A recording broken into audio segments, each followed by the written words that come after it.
Тимершен. В начале Великого Улуса. Пересказ фильма «Монгол». Ясугей был уважаемым, преисполненным достоинства, благородным предводителем племени буржигинов. Однажды, когда пришло время женить его сына Темучина, Ясугей решил отправиться в далекий-далекий уголок бескрайней степи. Его целью был выбор невесты для сына из этого края.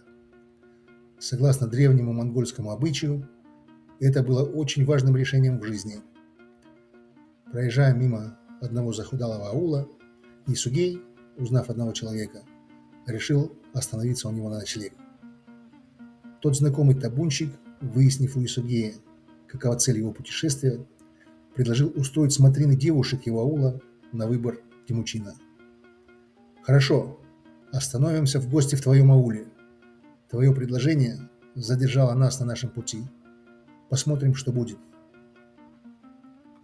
На следующий день Борте, надев красное платье, отправилась на смотрины будущего жениха. Из-за своего платья она привлекла внимание Темучина больше, чем другие девушки. Но дело было не только в платье. Ее умный облик и манера держаться также были привлекательными. Темучин влюбился в Борте с первого взгляда. Он сказал Борте: «Ты взяла в плен мое сердце». Когда Борте находилась отдельно от других девушек своего аула, Темучин дал ей обещание, сказав: «Когда я вырасту, я вернусь и женюсь на тебе». На следующий день Ясугей сказал путешественникам: «Приоритет нашего путешествия изменился. Возвращаемся к себе». Путешественники решили отдохнуть в пути. Темучин собрал кизяк и разжег костер.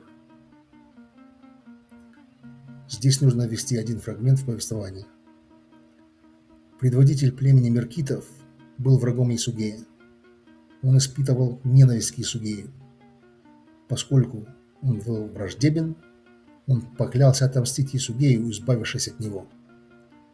И вот Ясугей и его спутники встретились на дороге с теми самыми меркитами. Враги поднесли чашу, полную кумыса, в которой был подмешан яд.